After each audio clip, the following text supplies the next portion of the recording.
ایک واقعہ جس کا ذکر الزمن القادم کتاب میں ہوا ہے، عبد الملک القاسم کی کتاب ہے، یہ عربی کتاب ہے، اس کا اردو ترجمہ ہے۔ وہ لکھتے ہیں کہ ایک آدمی معمول کے مطابق اپنی گاڑی پہ جا رہا تھا، مدینہ کی ایک سرنگ میں اس کی گاڑی خراب ہوگی، یعنی ٹنل میں۔ وہ گاڑی سے نکلا کہ ورکشاپ جا کر ٹھیک کروا سکے۔ وہ اپنی گاڑی کے پیچھے کھڑا ہو گیا وہیں ٹنل میں، تاکہ کسی سواری پر سوار ہو سکے۔ ایک تیز رفتار گاڑی آئی، اس نے پیچھے سے اس کو ٹکر ماری، کیونکہ عام طور پر ٹنل جو ہے وہ اس میں ایک تو سپیڈ بہت ہوتی ہے، دوسرے یہ کہ بعض اوقات اندھیرا ہو سکتا ہے یا دور سے نظر نہیں آتا کہ صرف گاڑی ہے یا گاڑی کے ساتھ کوئی اور بھی، اور سب سے بڑی بات یہ کہ تقدیر۔ تو پیچھے سے کسی نے آ کے اس کو مارا، اس کو سخت گہرے زخم آئے، وہ زخموں کی تاب نہ لا کر گر پڑا۔ سڑکوں پر نگران پولیس میں سے ایک کا کہنا ہے، میں اور میرا ساتھی آئے، یعنی جو پولیس پیٹرولنگ پولیس ہوتی ہے، اور ہم نے اسے اپنی سواری پہ سوار کیا۔ ہم اس کو اسپتال لے جانے لگے۔ یہ ایک نوعمر جوان تھا، ظاہری حلیے سے دیندار لگتا تھا۔ جب ہم نے اسے گاڑی میں ڈالا، ہم نے سنا وہ کچھ گنگنا رہا تھا۔ ہم جلدی میں تھے، اس کی بات نہ سمجھ سکے، مگر جب ہم گاڑی لے کر چل پڑے تو ہم نے واضح آواز سنی کہ وہ قرآن کی تلاوت کر رہا ہے، اور اس کی آواز بہت خوبصورت اور تر و تازہ تھی کہ ہم حیران رہ گئے۔ حالانکہ صورتحال یہ تھی کہ خون سے اس کے کپڑے رنگین ہو چکے تھے، ہڈیاں ٹوٹ چکی تھی، لگتا تھا کہ جان کنی کی حالت میں ہے۔ وہ ترتیل کے ساتھ قرآن پڑھتا رہا۔ میں نے اپنی زندگی میں ایسی آواز نہ سنی تھی، یوں لگا کہ میرے جسم اور پسلیوں میں لرزہ طاری ہو گیا ہے، یعنی اس کی وہ تلاوت سن کے۔ اچانک اس کی آواز رک گئی۔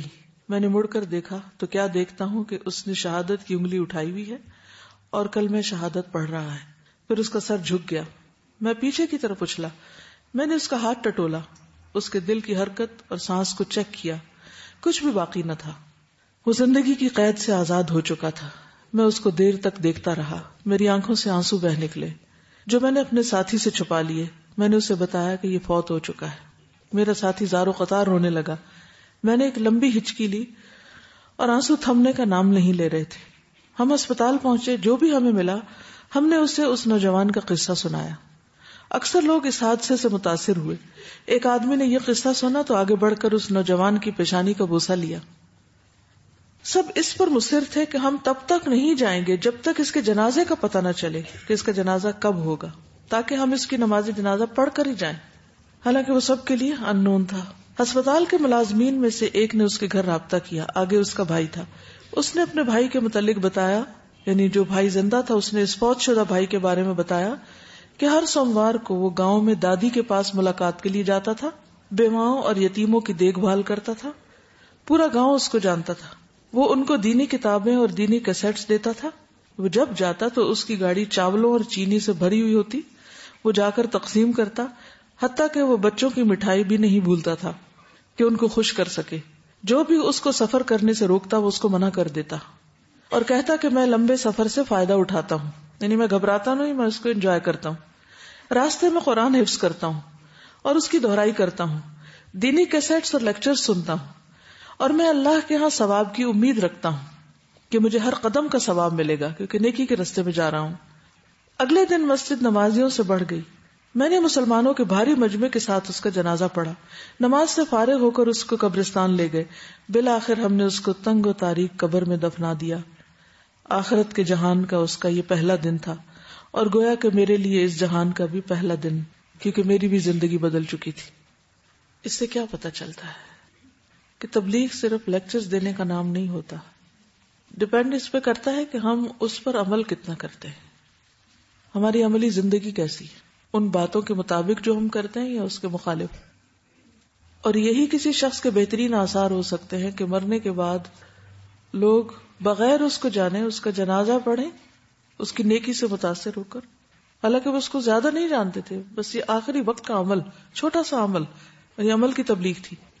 اللہ دلوں میں محبت ڈالتا نا کہ کوئی آپ کے لیے دعا کرے یا آپ کا جنازہ پڑھے یا آپ کے پیچھے آئے۔ اس وقت لوگوں کو اس سے کس چیز کی توقع تھی کہ کیا دے گا وہ ان کو مر کے؟ کچھ بھی نہیں، وہ اس کی محبت میں جا رہے تھے اس کے پیچھے۔ اور اس سے محبت کیوں تھی؟ کیونکہ وہ اللہ سے اور اللہ کی کتاب سے اور اللہ کے دین سے محبت کرتا تھا۔ اب جتنے بھی لوگ اس کی وفات کے اس واقعے سے متاثر ہو کر بدل گئے، اس کا اجر کس کو ملے گا؟ اسی کو ملے گا۔ تو حقیقت یہ ہے کہ جو اچھا خاتمہ ہے وہ انسان کی سب سے بڑی خوش قسمتی ہے. کوئی بات آپ کہیں گے اس واقعے سے؟ جی، زندگی میں اس کا جو عمل تھا اور جس پر اس کی استقامت تھی اور لوگوں کے روکنے کے باوجود وہ اپنی نیکی پہ ڈٹا رہا، وہی عمل اس کا آخری عمل بن گیا. اسی راستے میں اس کی موت آ گئی.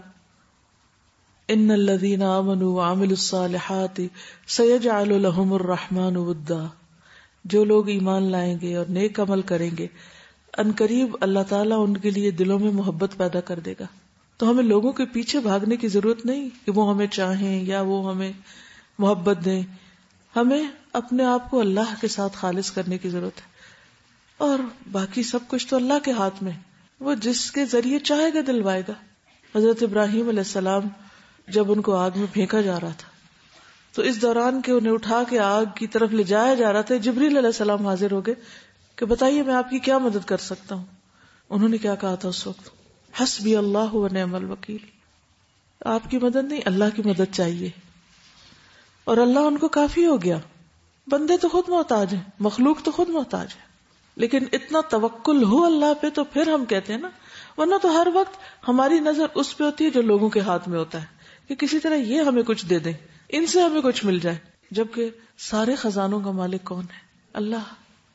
اللہم لا مانع لما اعطیت ولا معطی لما منعت ولا ينفع ذا الجد منک الجد.